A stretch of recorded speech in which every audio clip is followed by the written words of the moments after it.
City of Springfield is asking voters to approve a $20 million 5-year bond to fix major streets before they need to be completely replaced. And the city is already dealing with a $50 million maintenance backlog of potholes and cracks. Yeah, not everybody is on board with this proposed property tax, though. KEZI 9 News reporter Albert James shows us their concerns. By putting money into the preservation, it is really helpful, and it saves on future expensive projects that cost a lot of money. If Bond Measure 2351 were to pass in May, the city of Springfield says based on the median property value, a homeowner would pay about $135 a year in additional property taxes over the bond's lifespan to fix road surfaces and sidewalks. The gas tax is the primary source for street maintenance and preservation funding, but Jeff Pascal with the city says it hasn't kept up with increasing material and labor costs.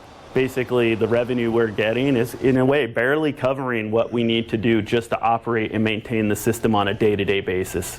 And so what that does is it doesn't leave us much revenue left over or funds left over to put into our capital preservation program, which is why, what the bond will cover and what we're asking for. And so it's just, there's a lot of kids, there's a lot of pedestrian traffic, and it's, for whatever reason, just a stretch that people do tend to fly down. Tobias Palika lives near Aspen Street in Centennial Elementary School, one of the 6 roads targeted by the bond measure. He says he's not concerned about the road surface, but instead wants to see devices to get people to slow down in the school and residential area. If there were allowances for speed control and or more signage, I would 100% support it. If we're just talking about resurfacing, I would think twice, quite honestly. In some ways, I feel like it almost encourages people to go faster. Pascal says speed bumps and traffic calming measures could be considered in the design process if the bond passes. Not everyone is on board with the bond measure. Some people have expressed concern about having to pay a new property tax. People online have been critical of the ask, saying the city already collects enough taxes and the spending should be tracked. Pascal reiterated that current gas tax revenue is not enough and says people will be able to track spending through annual reports.